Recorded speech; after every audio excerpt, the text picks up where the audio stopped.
Il s'appelait Marc, 42 ans, chef d'entreprise dans le BTP, un homme debout, bâti à la sueur de son front, comme son père avant lui. Il avait rencontré Sophie 10 ans plus tôt, par hasard, à une conférence sur l'immobilier à Cannes. Elle avait 26 ans à l'époque, brillante, pétillante, avocate fiscaliste et d'une beauté tranquille qui contrastait avec le clinquant du monde autour d'eux. Ils étaient tombés amoureux rapidement, s'étaient mariés l'année suivante, et avaient construit leur vie ensemble dans une grande maison à Aix-en-Provence, avec piscine, jardin japonais et 2 chiens husky. Ils voyageaient, investissaient, plaisantaient sur les enfants qu'ils auraient un jour, mais pas encore. Marc lui avait tout donné, non pas par naïveté, mais par amour sincère. Il la croyait solide, loyale, ancrée comme lui dans cette vision de la réussite qu'on bâtit à deux. Mais il s'était trompé. Lentement, sans qu'il ne le voie venir, elle s'était éloignée. Ce n'était pas brutal. Ce n'était jamais brutal. C'étaient des petites choses, elle rentrait plus tard du cabinet, elle riait à des vidéos sur son téléphone, elle passait des heures sur Instagram à suivre des jeunes gens à peine majeurs qui exposaient des vies de rêve, des corps parfaits, des destinations paradisiaques. Marc ne comprenait pas ce nouveau monde d'apparence. Lui, il était resté fidèle à ses valeurs, travailler dur, ne pas s'exhiber, garder ses secrets, protéger les siens. Mais Sophie, elle, s'était mise à rêver d'autre chose. D'un ailleurs plus excitant. D'une liberté plus brillante. Un jour, elle lui parla de Jordan, un influenceur de 24 ans qu'elle suivait depuis des mois. Il vendait des formations en ligne sur la crypto, posait torse nu dans des hôtels de luxe, et enchaînait les stories avec des filles en bikini et des billets de 500 €. Marc haussa les épaules, le traita de clown. Il n'a rien bâti, ce mec-là. C'est du vent. Mais il vit une ombre passer dans le regard de Sophie, quelque chose comme une gêne mêlée de fascination. Il aurait dû comprendre à cet instant. Mais il ne vit rien venir. 2 mois plus tard, elle lui annonça qu'elle partait. Elle ne voulait plus de cette vie prévisible. Elle avait besoin d'air, de renouveau.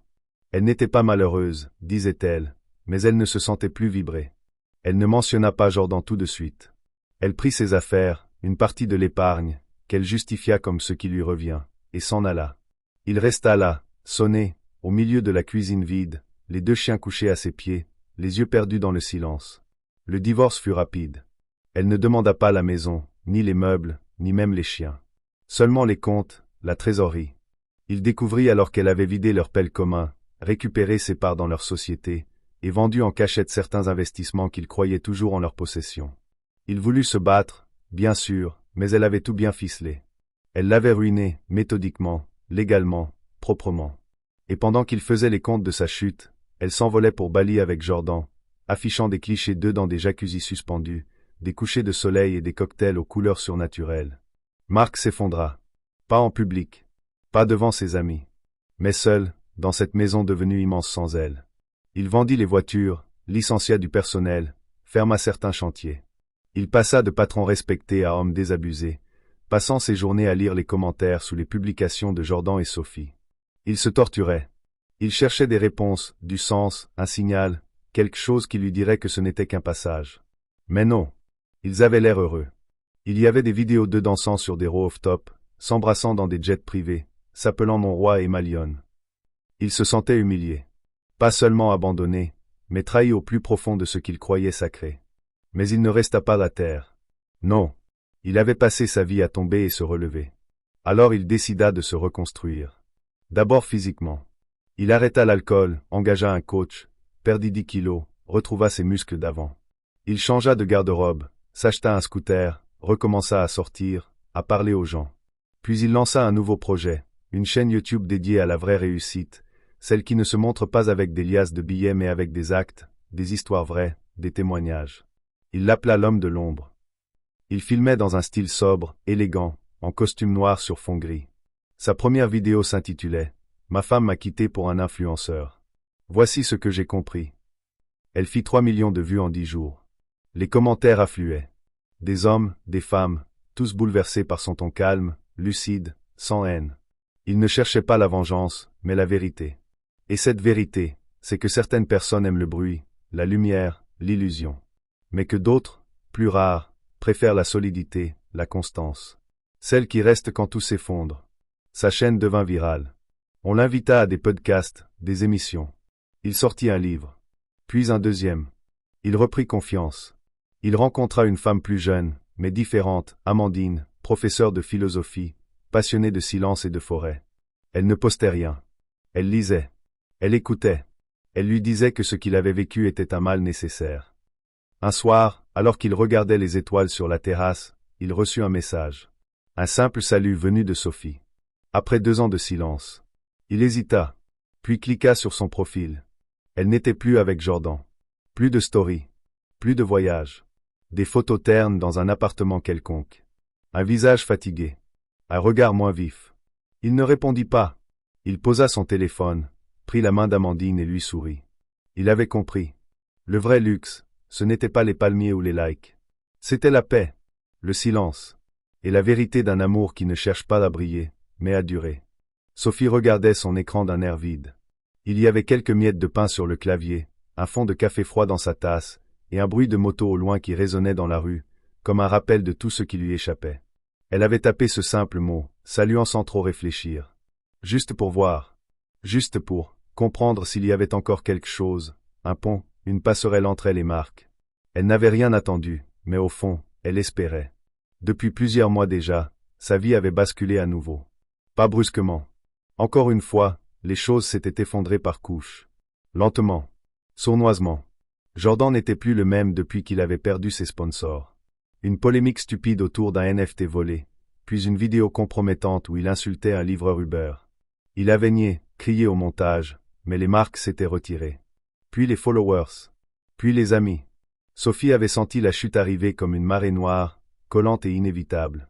Les hôtels de luxe avaient disparu, remplacés par des locations de courte durée dans des villes sans âme. Il passait ses journées à s'énerver contre l'algorithme, à chercher une nouvelle idée, un nouveau concept pour relancer la machine. Elle l'observait, de plus en plus distante, de plus en plus lasse. Elle ne voyait plus l'homme sûr de lui, provocateur et magnétique qu'elle avait suivi aveuglément. Elle voyait un enfant perdu, arrogant et creux. Un reflet cruel de son propre vide intérieur. Ce vide, justement, elle ne l'avait jamais vraiment assumé. Elle avait fui sa routine avec Marc comme on fuit un silence trop profond. Non pas parce qu'il était mauvais, ni violent, ni absent, mais parce qu'il était stable, prévisible, sécurisant. Et elle avait eu peur de s'éteindre dans cette sécurité. Elle voulait ressentir quelque chose. Elle voulait vibrer, trembler, exploser. Mais ce qu'elle avait trouvé, c'était l'éclat artificiel d'un monde en plastique. Elle l'avait compris trop tard.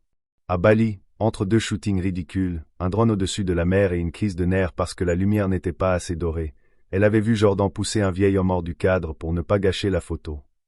Et elle avait senti une honte immense l'envahir. Ce n'était pas elle, ça. Ce n'était plus elle. Elle s'était laissée séduire par un fantasme collectif, celui de la jeunesse éternelle, de la liberté absolue, des likes comme carburant émotionnel. Elle avait troqué un amour réel contre une illusion brillante. Et l'illusion s'était effondrée. Depuis son retour en France, elle survivait. Elle avait réintégré un petit cabinet fiscal, plus modeste. Elle louait un 2 pièces à Lyon, sans balcon. Elle faisait ses courses seule, mangeait seule, dormait seule. Jordan avait disparu un matin, avec ses sacs et une autre fille. Une blonde de 19 ans venue de Belgique. « Je dois évoluer », avait-il dit. Elle n'avait même pas pleuré. Elle s'était contentée d'un rire nerveux, vidé de tout sarcasme. Elle l'avait laissé partir. Et puis elle était tombée sur la chaîne YouTube de Marc. L'homme de l'ombre. Au début, elle avait cliqué par curiosité malsaine.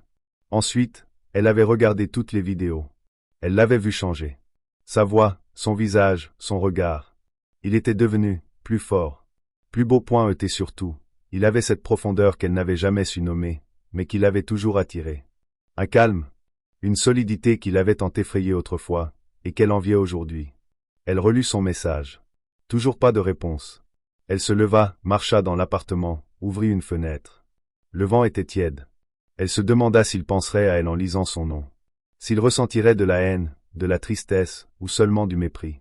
Elle savait qu'elle ne méritait pas son pardon. Pas après tout ce qu'elle lui avait pris. Pas après l'avoir vidé, essoré, humilié. Mais elle avait besoin de lui dire qu'elle regrettait. Pas pour revenir. Pas pour réparer. Juste pour poser des mots sur ce qu'elle n'avait jamais su exprimer. Sa peur, son vide, son besoin maladroit d'exister autrement. Elle écrivit un nouveau message. « Je suis désolé. Tu avais raison. Je me suis perdu. » Puis elle l'effaça. Ce n'était pas le moment. Peut-être que ça ne le serait jamais. Marc, de son côté, avait lu le salut d'un œil calme. Il n'en avait pas parlé à Amandine. Il n'avait pas ressenti de colère, ni de joie. Juste une étrange paix. Comme si ce mot clôturait un chapitre. Il se souvenait de tout, bien sûr. Mais la douleur avait disparu. Il avait appris à ne plus nourrir ce qui le détruisait. Il avait fait de sa chute une fondation. Et maintenant, il avançait. Sa prochaine vidéo s'intitulerait « Certains départs sont des bénédictions déguisées ». Et dans cette vidéo, sans jamais citer de nom, il raconterait comment une trahison peut devenir un tremplin. Comment perdre quelqu'un peut parfois signifier se retrouver soi-même. Et comment la vraie richesse ne se mesure pas à ce qu'on possède, mais à ce qu'on est capable de reconstruire après avoir tout perdu.